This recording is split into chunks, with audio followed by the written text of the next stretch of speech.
Welcome to my crafting studio. Today I'm going to show you this cute simple card and teach you how to use the suede technique. This card I did using the suede technique, and then I used the cardstock in a pleated manner. I'm going to also show you a faster way to give kind of this fun look by ruffling it. I started doing these and I loved it, and then I realized it took a long time to make a bunch of them. So I came up with something to save me a little time.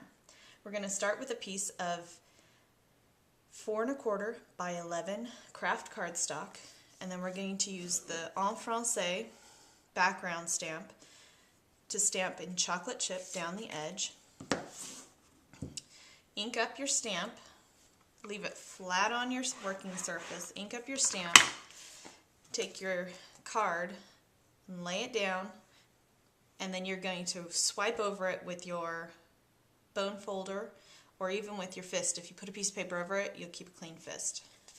And then you'll have just the edge done. And you'll notice I'm a little crooked, but we're going to cover that up and nobody will know the wiser. Use a scrap of sponge, a lovely pretty one like mine, and ink it up, and you're going to hit the edges just to highlight the edges of your card.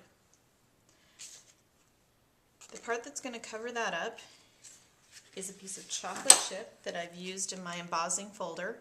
Run it through my Sizzix, and I have this cute polka dot background. So that's going to go right there.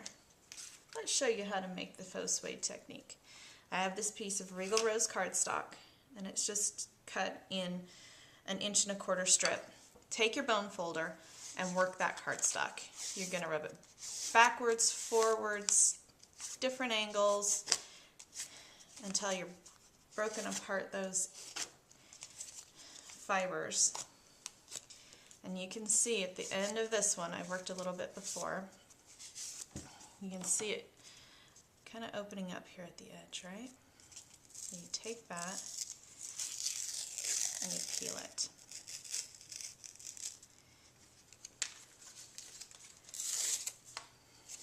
So you have a faux suede. Once I get to this point, I figure it can only get better if you make it look rougher.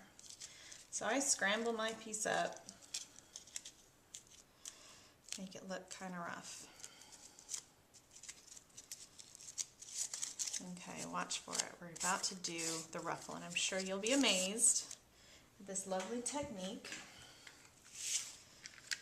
You're going to lay a strip or two of snail adhesive where you want it on your card.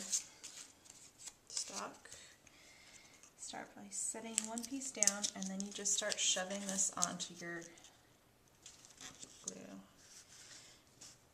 Kind of ruffling it all the way down. I also line up my top if I haven't already, so I don't run out of space. They don't have to be large ruffles. And obviously, the longer your cardstock is, the more ruffles you can get in. Then we're going to take some rose red, 1/4 inch ribbon, and we're going to tie a bow right here at the top. Sometimes bows can throw us for a loop, and if you need to, there's always the tried and true knot. I love a good knot. I'll show you a card in a second with a knot on it.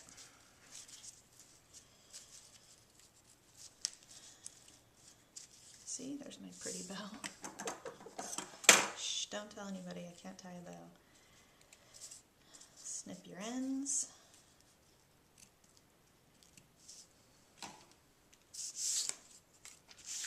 Here's another little hint.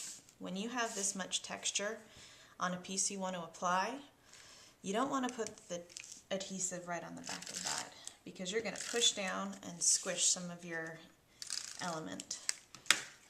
So if you put it right on your cardstock and layer it on top, see, it's simple. Lay it right on top. Then you haven't taking the embossing or the other things off. Okay, so that is the ruffle technique. Let me show you another card I made with the same layout, just a different color scheme.